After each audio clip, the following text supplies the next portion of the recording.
I worked in Boston EMS for 36 years. I started out as an EMT on the streets and ultimately became chief of the department. And while I was serving as chief of the department, towards the last few years, I was diagnosed with a malignant melanoma in my head. And then, unfortunately, about a year and a half, almost a year and a half after I ended treatment, I got diagnosed with kidney cancer. Going through the treatments, it was very draining physically and emotionally, and also sometimes how I would try and do things and think, and I really couldn't even concentrate to read the paper, never mind read a book. One of the biggest things that going through the treatment really needed a lot of sleep.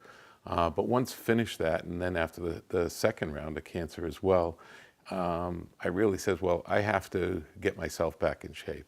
And I have to start, eating better than I was, exercising. And I remember, it was a challenge to walk to the end of the driveway. And I said, well, we'll do the driveway today. Then the next day I'll go to the mailbox. And then the next day I'll go, a few houses down. And then over, within a few weeks, to walk around the block, and then a little bit longer to do a little bit more.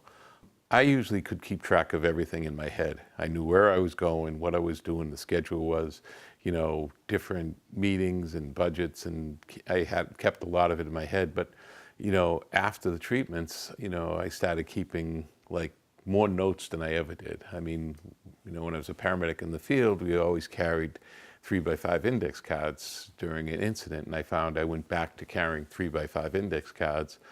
And in the morning, writing down the things you need to do, and then keeping track of that. And then, at the end of the day, it was actually great to go through and actually check them off. And it's something that I am still doing to this day, keeping track of that, except now I do it on an iPhone. Yeah.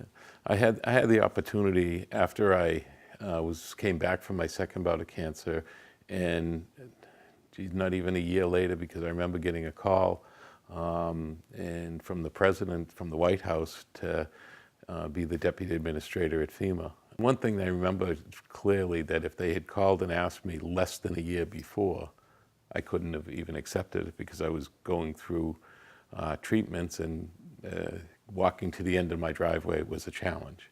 I was growing a lot. I stretched myself to things that I wasn't sure I could do. Who ever thought that a kid, a paramedic from Dorchester, would be briefing the president in the Situation Room?